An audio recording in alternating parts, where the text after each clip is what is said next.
Yes, my name is Claire Gillis, and I have been a professor at Marlboro College intermittently over the last few years. And I've had the great pleasure of teaching Adam in several classes. Leni was out of town when I was teaching, so unfortunately she was never my student properly speaking, but I've come to know her well in the context of the Windham World Affairs and where I serve as a board member. And so what I'm going to do is just a little bit of emceeing tonight. Since we have two speakers, we're going to try to keep everything flowing like pretty quickly so that everybody has a chance to say what they need to say and we can get some good questions going. So I will introduce the speakers. I'll introduce Leni first, and then she'll speak, and then I'll introduce Adam, and he'll speak, and then we'll do a Q&A afterwards for both of them. They will sit here, and we will have a nice little kind of coffee clutch hour with ourselves. Leni Charbonneau is a Marlboro senior. She is a World Studies program student, and she concentrates on human geography. Her main interests are competing forms of sovereignty between state and indigenous identities.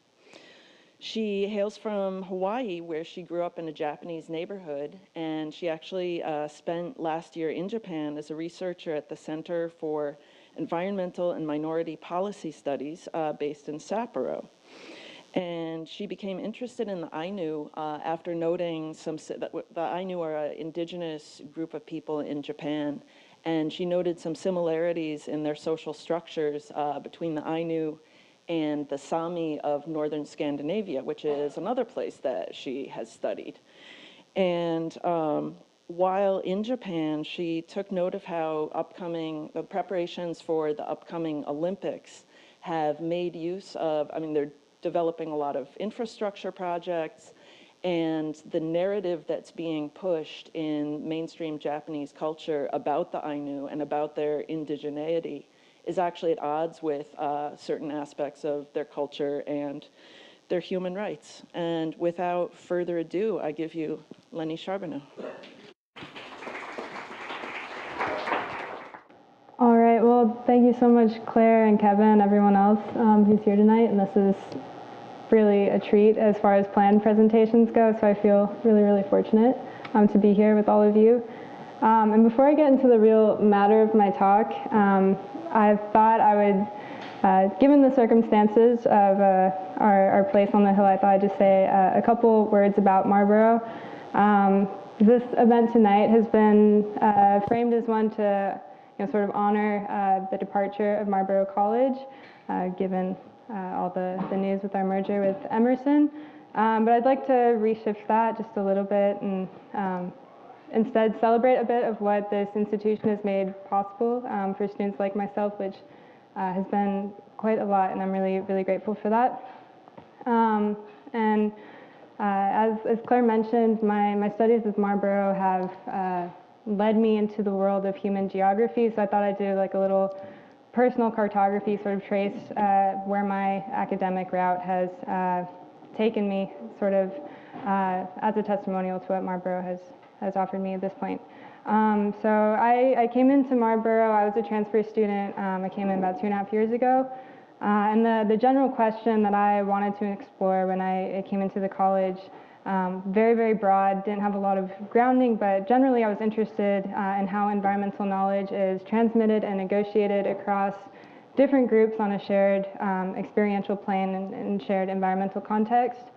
And I had this sort of general lingering interest and also entered Marlboro with an eye to the World Studies program, as Claire mentioned. And for folks in the room who don't know, the World Studies program allows Marlboro students to take an internship as a part of their plan of concentration in a region of focus for 6 to 8 months.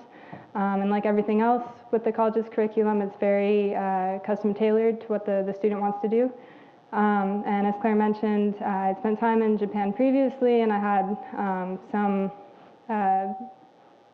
peripheral exposure to the culture growing up, and so I wanted to orient my world studies trajectory towards Japan. And as a result of that kind of general track, I was placed under the advisorship of Seth Harder in the East Asian Studies Department, And with that, started looking at environmental history in East Asia more generally, looking at ecological and environmental history as well as the history of policy, and also studying things like the Japanese perceptions of nature very broadly. And so this work also grew to have a bit of an anthropological bent, dealing with the intersections of culture and nature. And as a result, I also started working with Leni Charbonneau in our anthropology department. And between anthropology and history, I was really nourished by both of these fields academically. But there were some threads of the environmental interests of mine that I was pursuing, and ultimately ended up in the delving into literature that can be classified under human geography. And despite Marlboro not having a department in human geography or corresponding faculty, the faculty I was working with and the administrators have made it possible for me to actually declare that this is what I do, which is really special and not something that happens everywhere. And so human geography, like I said, it kind of came to me very organically, and this is very cozy middle ground between anthropology and history, and also has a lot of other peripheral studies entangled in it, economics, political theory, quite a few things. So in a sense, as a field, it's highly historical. You can use human geography to trace the development of both the symbolic and discursive structures, which kind of give weight to the political imaginaries we operate in. So how we know our places in these symbolic dimensions ultimately have material consequences. So we know our places not just by how we talk about them, but also how we live and move through them.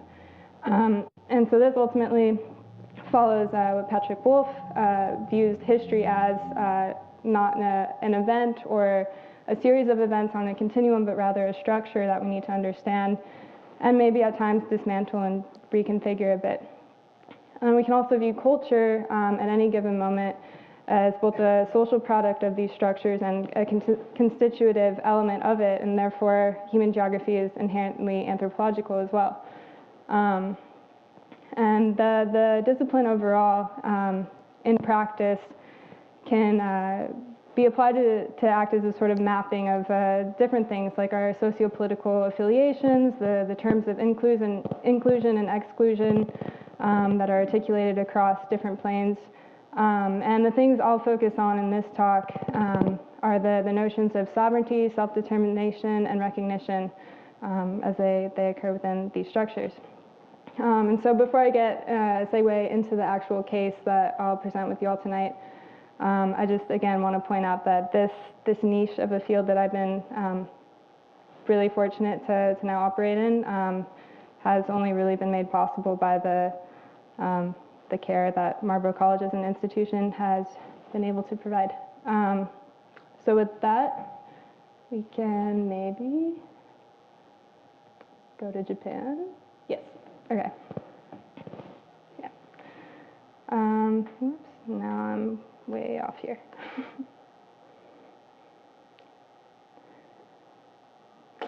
Alrighty. So as Claire mentioned, I spent the better part of 2018 in Sapporo, city way up in the north there on the island of Hokkaido, the northernmost island of Japan. And I was working with many different representational bodies of the Ainu community. I have a picture of my people. Oh, nope.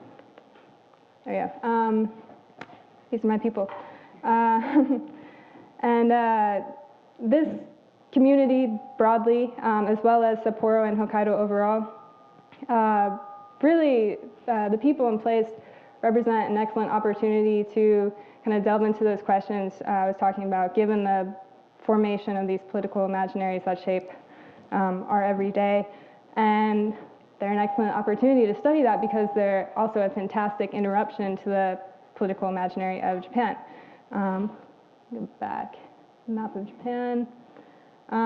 So Japan's interesting because it's been able to cultivate a really salient and strong identity of itself. I think most of us have a pretty set idea of what Japan is when we think of Japan. And it's often been said that Japan is a natural nation. It's got this perceived natural border, the Sea of Japan, the Pacific Ocean, that sort of consolidates these central islands together. There's also quite a powerful mythos of the Japanese people and their nation, sort of things that are coterminous. People and nation go together. Japanese people have inhabited the same place for a long time, sort of how the story goes. The reality is that Hokkaido, the island I was working on to the north there, is a recent addition to a equally recent nation.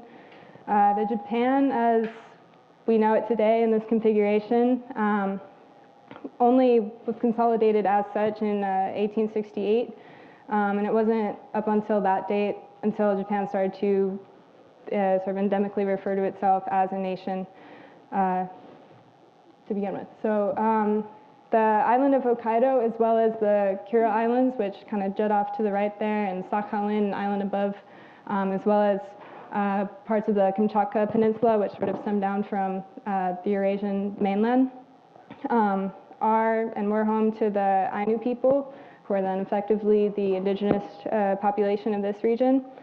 And what I'm going to give an overview of here tonight, what my plan rests upon, is the terms of political identity and belonging and inclusion and exclusion, sovereignty and recognition, which are ultimately tied to the sort of dominant imagination of the nation.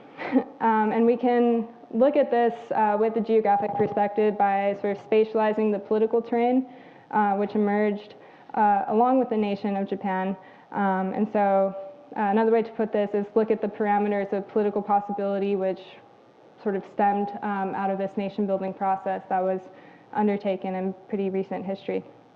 And so in this presentation, I'm not going to give a hugely detailed account of the history of the colonization of Hokkaido, but the really beautiful thing about the humanistic geographic approach is when you look at it from this sort of structural perspective, all these different temporalities kind of gather and collect within these structures, so you can sort of weigh different moments of history at the same time. In other words, we can look at contemporary events and see how, in many ways, there are continuities of forms of social political organization, which we can call colonization. And so to elaborate on that point, the structures that I've been concerned with my plan work are those pertaining to the condition of settler colonialism. What does this type of socio-political organization entail? What is the scheme of this type of territorial organization? So in my plan, I set out to sort of map the condition of settler colonialism as it's unfolded in Japan and elsewhere. And I did this for the sake of seeing how it affects the dominant imaginary of the nation, as well as the political possibilities that are delineated with the language we use to describe the nation. And then specifically focusing on the people and places who have been most implicated in the process, which again is the Ainu people I've come to be quite close with. So I took the geographic approach quite literally and made a map, but tried to make a very, very simple map, very straightforward map of what I'm looking at here, because ultimately I see this whole project as an exercise in orienting ourselves in the political theory pertaining to state formation and statecraft, which can get down in the weeds of theory very, very quickly, and that's only really useful to the people who are already there. So I wanted to make something pretty simple, a scheme that was really easy to follow. And so in mapping the condition of settler colonialism in Japan, I identified what I consider to be the sort of fundamental geographic unit of this type of geography, and that is the frontier. And while this word doesn't seem very Japanese or applicable to the case of Japan, it's something that very heavily factors into the regional identity of Japan. This is in Japanese frontier, and this is a cinema in Sapporo that's called the Frontier, and there are plenty of other symbols floating around in the space. They've really internalized this as part of the local identity.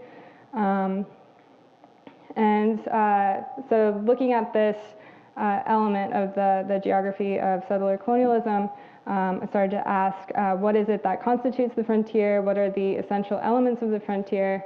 what about this unit has facilitated the historical phenomenon of settler colonialism, and how is this political structure maintained and felt within the national political imagination today. And so, let's go back to the map. So the frontier is a pretty unique feature as far as the topography of nation states goes. And so if we think about nation states and the makeup of them, a very rudimentary understanding these types of organizations, you take a Westphalian state model, which rests on this logic of inclusion and exclusion. And so basically when we make a nation, we draw borders and we define what's inside the nation and what's outside the nation.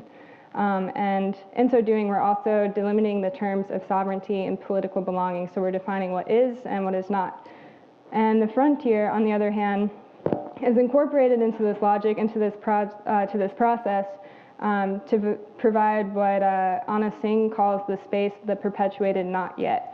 So we need to ask, what does this not yet do for the state and for the nation building project overall? And to answer that question, we're just going to pop back in the history very, very briefly and ask why Japan needed a frontier in 1868. And the answer to that is pretty simple, and many of Japanologists have pointed this out, but prior to 1868, there was no nation of Japan as we know it today.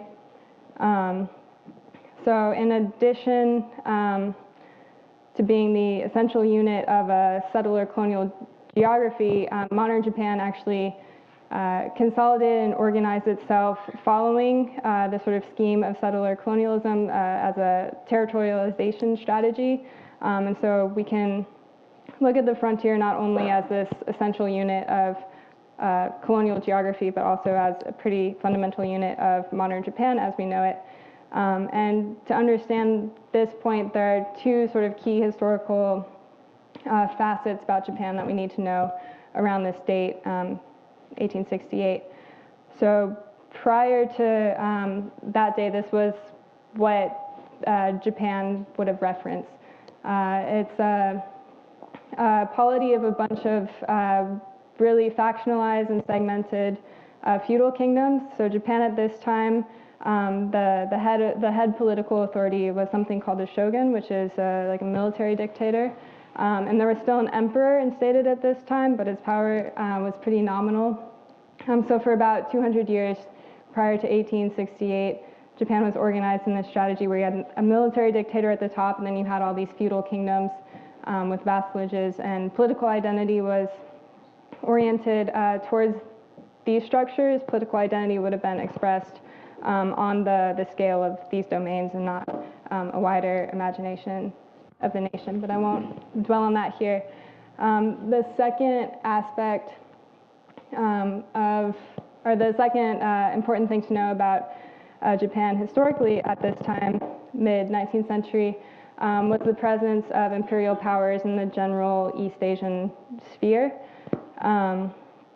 So again, I won't dwell too much here, but Japan in this period of shogunal rule followed a policy which is called sakoku, which is relative isolation. A lot of people in popular history know Japan to be closed off to the rest of the world at this time, which is true to a certain extent.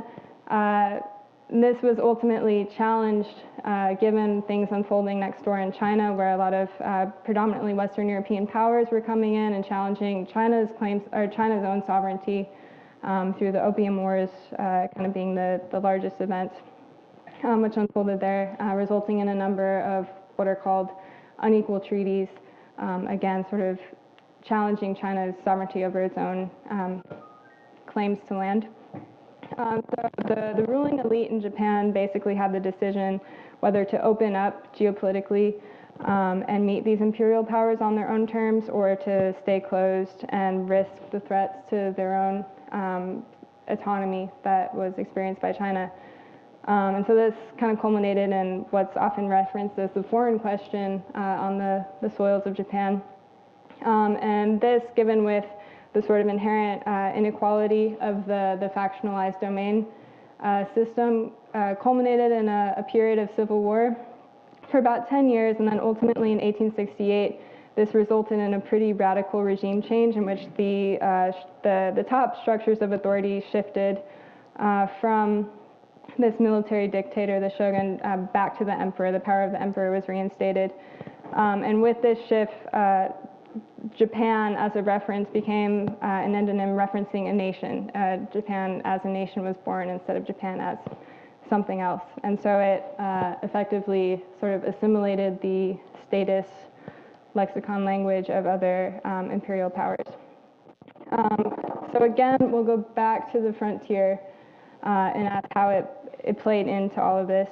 And there are a number of things we need to look at, but in order to transform a space into a nation, you need to transform a couple different elements in tandem, kind of as a blanket overview of like a project of nation building.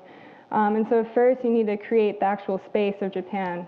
We can call this a terra-political transformation. And you also need to create a people which can be called Japanese, who conform to this stated ideal of the nation, and we can call this biopolitical transformation. As we saw in the previous slide, a couple slides ago, Japan was really segmented, so this was quite a big task to kind of homogenize and consolidate this fragmented group of people. And as far as political identity goes, like crafting a homogeneous and cohesive political identity, a really easy way to do this is by identifying another, basically define yourself against what you're not. And operating, Japan needs to do this operating on a scale of a nation rather than these smaller feudalistic domains. So what the frontier did was it allowed this incorporation of the space of the other. And again, this accomplished two things: this ability to define the Japanese ideal, terra-politically and biopolitically, defining the space and defining the Japanese people.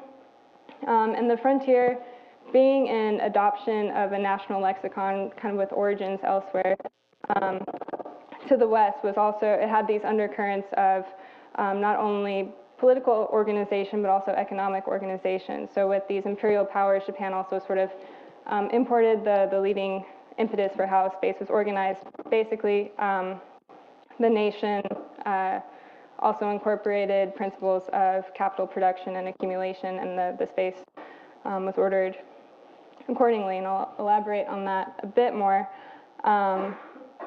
But these spaces that are subject to these imperial forces broadly are pursued under a certain developmental paradigm. And these developing spaces are intended to facilitate a degree of production and accumulation for the sake of the nation, with the intent of expanding outwards as well, sort of maintaining economic development and sustaining that. So the frontier supports this form of economic strategy as an undercurrent of political organization, and this is due to its identity as the not yet, which making it an inherently transformative space, but a transformative space that's sustained as such, and being a space that's always not yet, that sort of transfigures nicely into an economic logic where production can be sustained.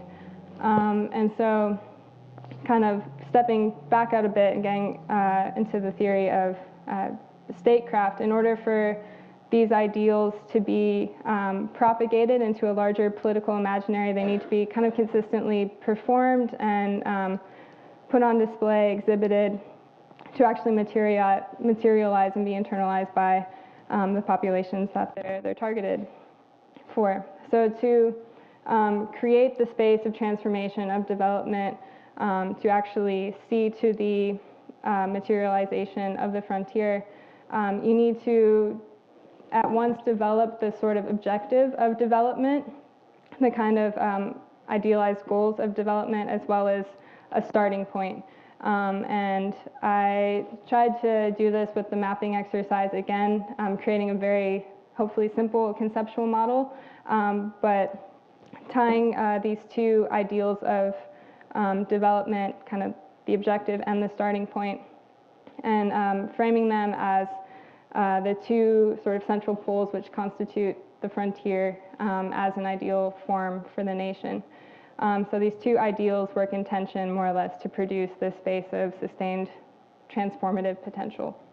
And so we have on one pole is what I've called the city, which is emblematic of what the state is capable of in terms of development. It's sort of testament to the stated civic goals that the state can actually produce. And in my plan, I outlined this through the actual development of the city of Sapporo, through the implementation of colonial institutions and regulations and so on, sort of as an exercise to see how these ideological forms actually concretize and form a material reality, where the wilderness as a broad conceptual form, on the other hand, works to produce this sort of terra nullius principle, which creates a stated empty space, kind of the starting point from which these development projects can actually be pursued. And it goes without saying, in the process of doing that, you flatten and obscure the life worlds that are already there, so the histories and the actual living societies that are there. And so these two kind of conceptual components of the map refer broadly to the terra-political work of creating the state space as it exists within the national imaginary. And as far as the biopolitical dimensions are concerned, the polarities of the city and the wilderness correspond to populations as well, which can be simplified by saying, on the scale of the frontier, the Japanese settlers who came up to this region correspond in the popular imaginary to the ideals encapsulated with the city as a space of development and civilization, following a certain Enlightenment rationale and so on. And this development paradigm that sort of shapes the place of the wilderness, or of the frontier in the national imaginary, creates this sort of teleological juncture with the wilderness, casting it as the space of the not yet developed, not yet with all the modules of civilization. And this, of course, when it's tied to a population, corresponds to the other, and you have the same teleological severance that occurs with the human population. And so there's a high degree of exclusion from the people who become connoted with the wilderness from the same plane of humanity and civic development as the populations who are seen to embody civilization and modernity and so on. And so this is a story that's happened in colonized spaces around the world, in settler colonial forms of organization around the world. And in this particular instance, this, of course, has happened with the Ainu people. And so that is sort of the scheme of settler colonial geography that I've been working with. And in my plan, I extended this sort of conceptual map and the structures unfolded within to look at present-day Japan and some things unfolding on the ground there. And as Claire mentioned, I've been dealing a bit with the current, or the Tokyo Olympics, which will be happening next year, and a few current events in relation to that. And I have to apologize, I'm going to be a bit of a killjoy and ruin the Olympics for all of you, but hopefully not entirely. But yeah, so for those who weren't aware, next year Japan is set to host the Olympics, and Tokyo has won the bid for the host city. But as is common in many Olympic Games, there are venues being placed around the country, not only in Tokyo. And quite recently, there's been a lot of outrage over the decision to move the marathon to the city of Sapporo in the north. And the marathon is seen as sort of the pinnacle of the whole Games, one of the main events. And the only stated reason for doing so is that in Tokyo it's too hot in summer to host an Olympics, or to host the marathon. Although I can attest from personal experience, Sapporo is also very, very toasty in the summer. But more broadly, Sapporo and Hokkaido overall have been pretty heavily featured in the Olympic spectacle. They've had more representation than other places, and it's getting to the point where they're challenging the Tokyo presence of the Tokyo Olympics. And if we recall what I said earlier about the ideals of the nation in order to really instill what Japan is. These ideals have to be performed pretty consistently and put on display. And the Olympics provides an exceptional opportunity to do that. It's a massive stage, something that's geared towards a world audience. And yeah, it provides a really fantastic opportunities to kind of communicate to the world what Japan is. And so drawing on the kind of geographical framework I laid out earlier, I want to ask who is being featured on this stage, why, and to what ends. And I'll highlight a couple of key events which have happened recently that are in direct relation to the Games. So in April of this year, in 2019, the Japanese government passed a new law called, very creatively, the new Ainu law, which for the first time in any official piece of Japanese legislation recognized the Ainu as an indigenous group or community, whereas previously all legislation predominantly referred to the Ainu as an ethnic minority or as a former Aboriginal. And when you frame things as, or frame groups in the terms of an ethnic minority versus indigenous, you're sort of challenging the associated legal rights that are tied to indigeneity, tied to being the original inhabitants of a territory, as opposed to an ethnic minority, which could also translate to an immigrant community or something else.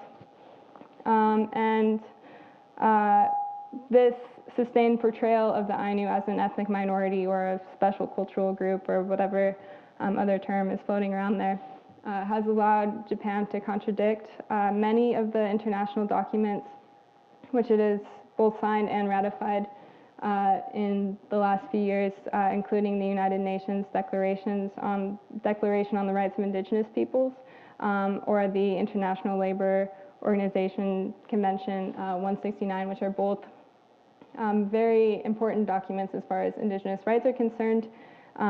Supposedly, they guarantee the rights of indigenous groups to land and resource, and as well as safeguarding their right to self-determination and sovereignty, and states are obligated to provide the structures to support these facets of indigenous life. But this new Ainu law actually accomplishes very little. So the word indigenous is only used in the first clause of the law.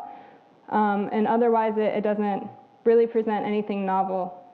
Its passing in April replaced a 1997 law, which was called the Ainu Cultural Promotion Act, which again rested on the portrayal of the Ainu as an ethnic minority, but focused almost primarily on culture. So nothing referencing the rights of these people as an indigenous group. And this new law more or less does the same thing, except with that tiny little inclusion of the word indigenous in the first clause. And Ainu culture in both of these forms of pieces of legislation has been defined by non-Ainu representatives and non-Ainu political bodies, and has really constrained the parameters of culture. And culture is basically identified as those very highly performative elements, things that are easily readable as Ainu-ness to non-Ainu people, and ultimately Ainu culture in these documents boils down to like traditional dance and song.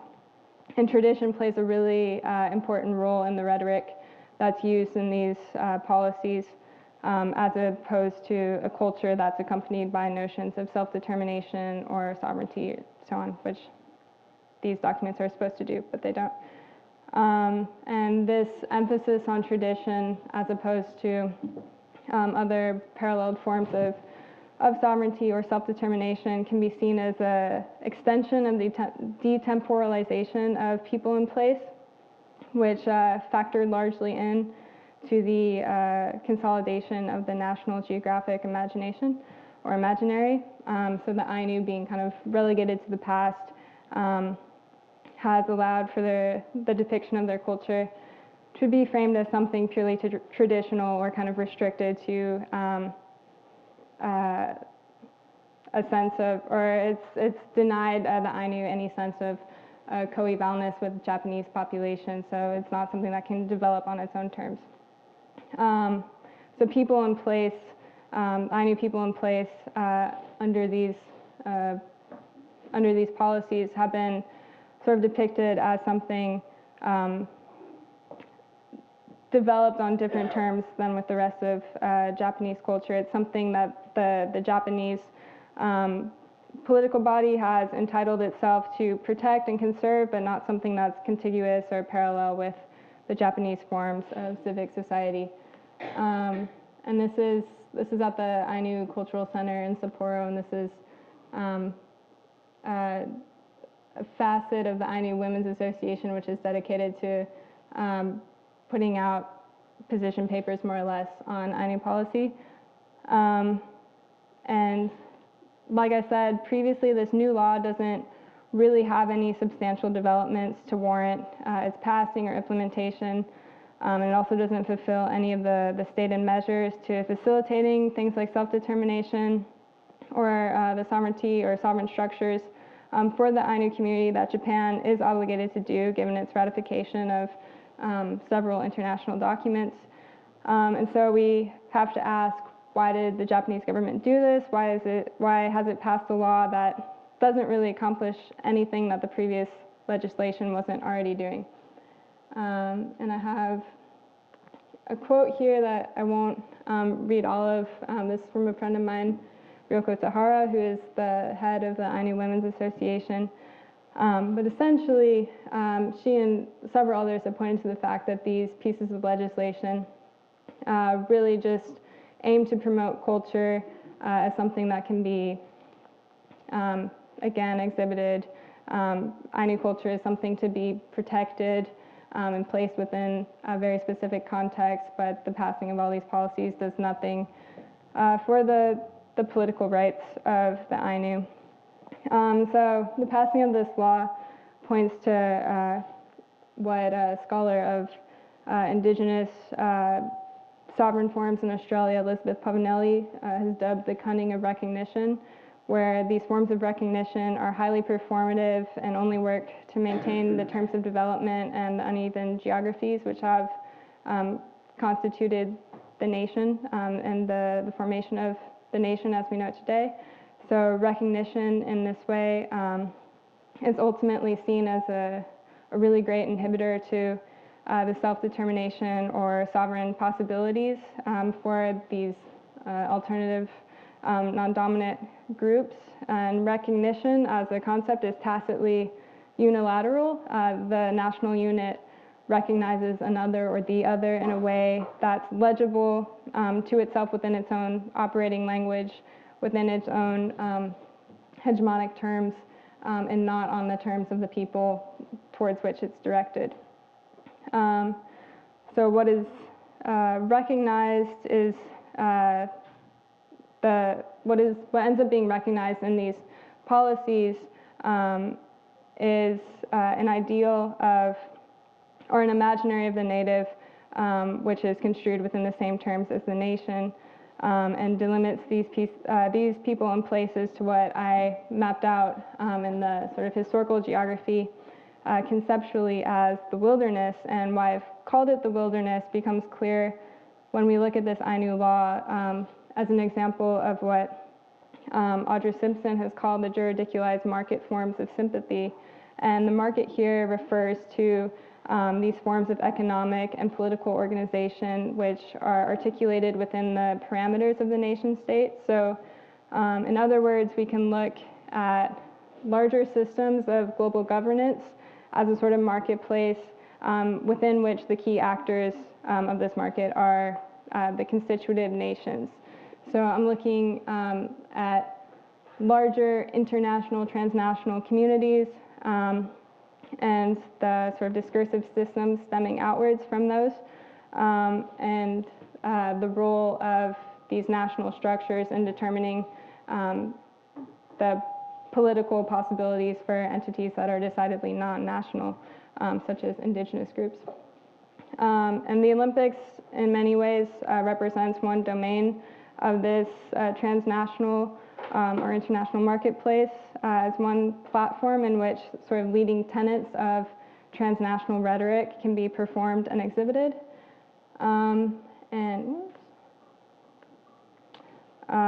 So a pretty potent and rising form of currency within the global governance community is this sort of discursive trend of sustainability, and particularly sustainable development. And this is something I have pointed out in a couple different places now, but if you look up anything about sustainable development, everything is always really abstract, and I've called this the sort of like dictatorship of the infographic, because you never actually see people or places, things that this agenda is supposed to target.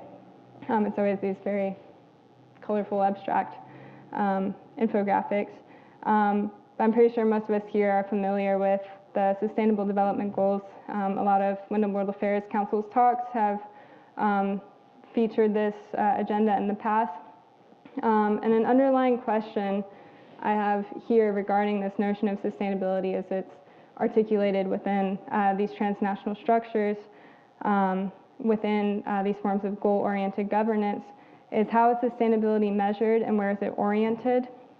And this comes from a general observation at a highly uneven distribution of sustainability-based initiatives which are geared at Indigenous peoples and their lands, yet sustainability-based governance excludes Indigenous representatives from the transnational governance community.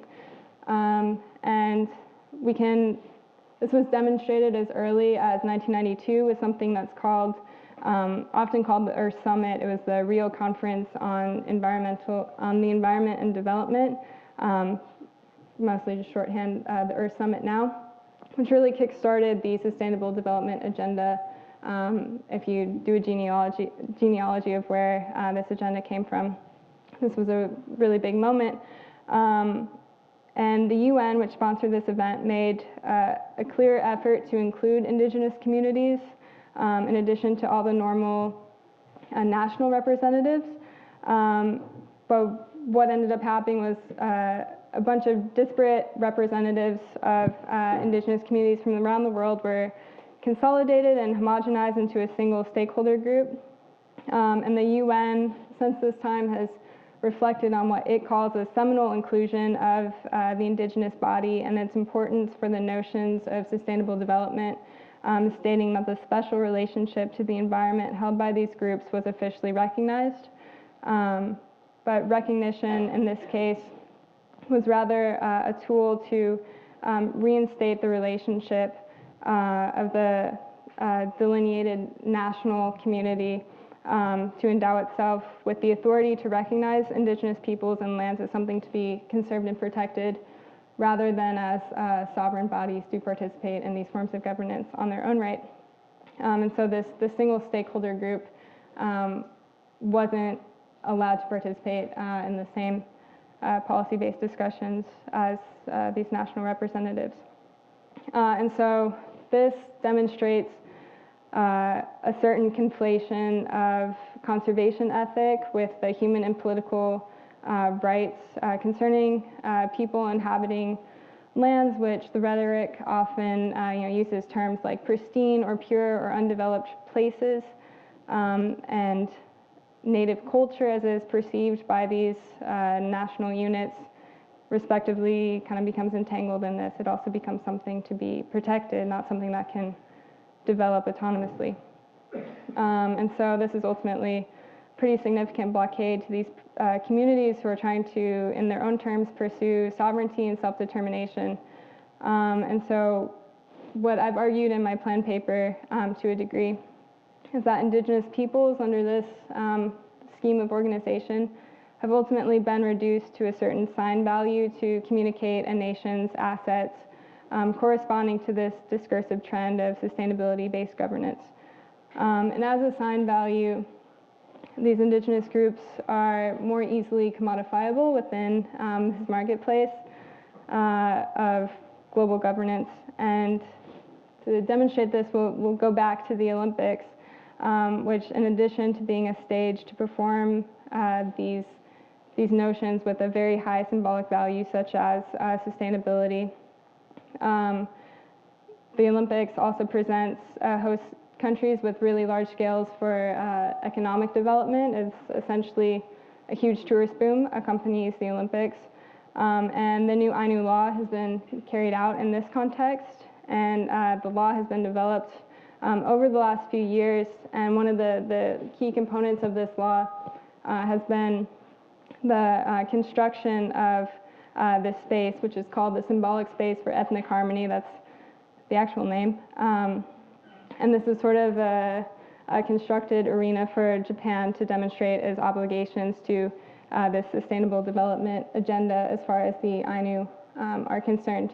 And this space is slated to open just in time for the Summer Olympics, and actually in another recent development with the Olympic Commission, the torch relay will end up here and have its final celebration in this space. And here's another view of the planned space, which essentially is an open-air ethnographic theme park, and you can watch Ainu dance and sing, and see Ainu culture in the museum and so on.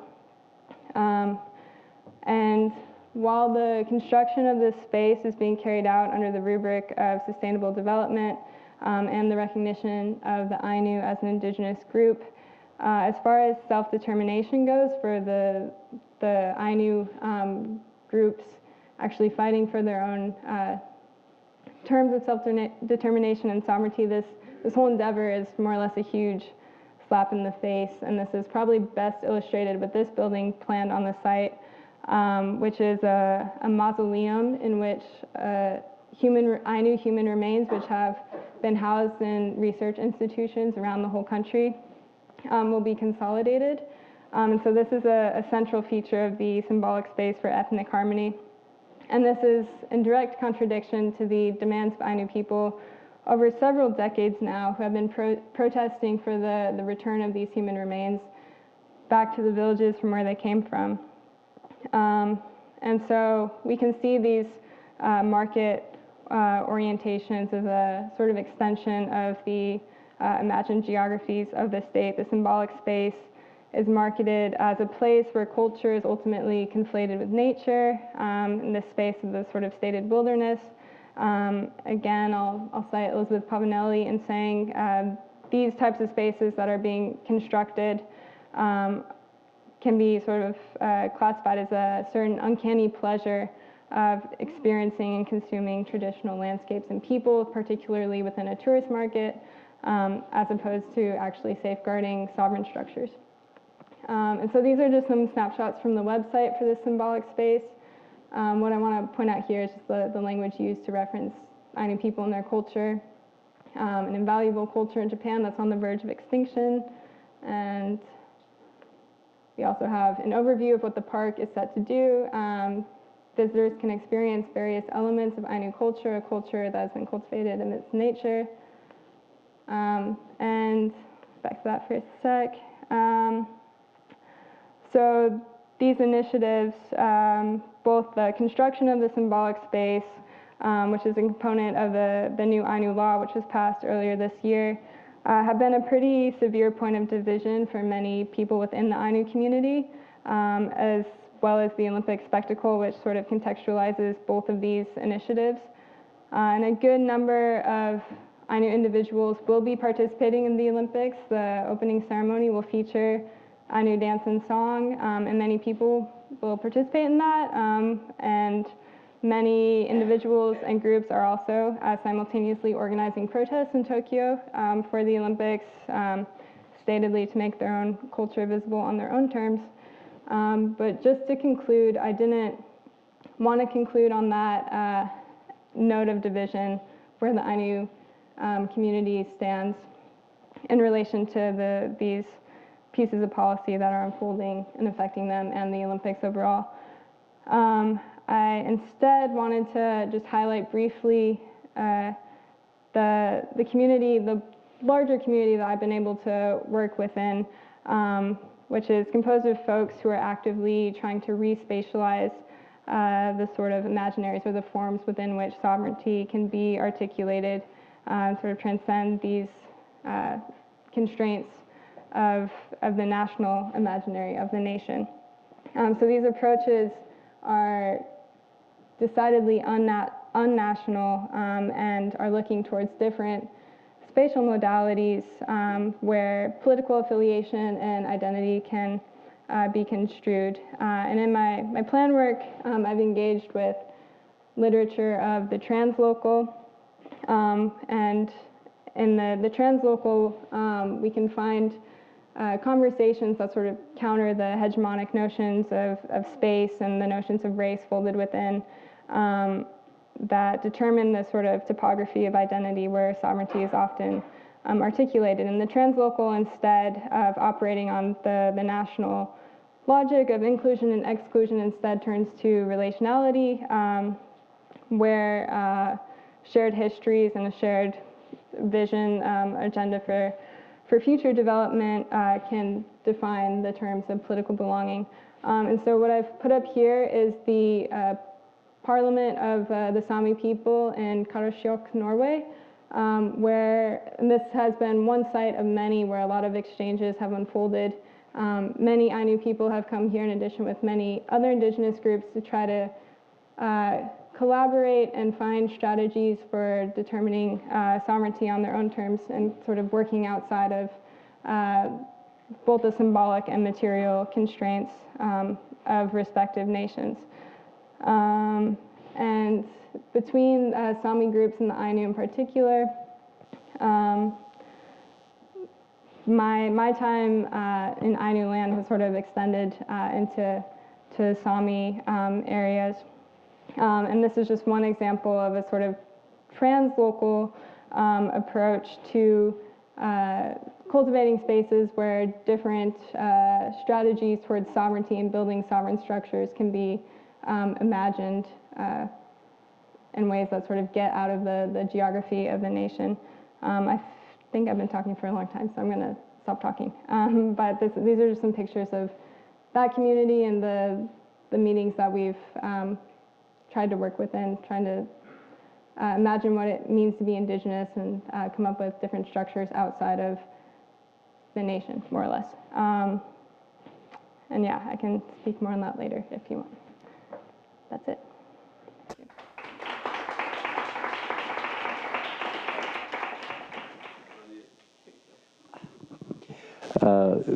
Thank you for giving us a great lecture on Inuit and Japanese.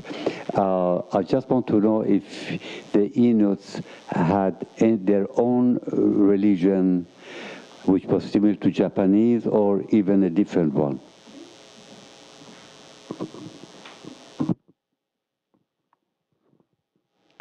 Yeah, so traditionally the Ainu cosmology, there are some pretty potent parallels with the Japanese, if you're familiar with Shintoism at all, where they operate in a sort of animist paradigm.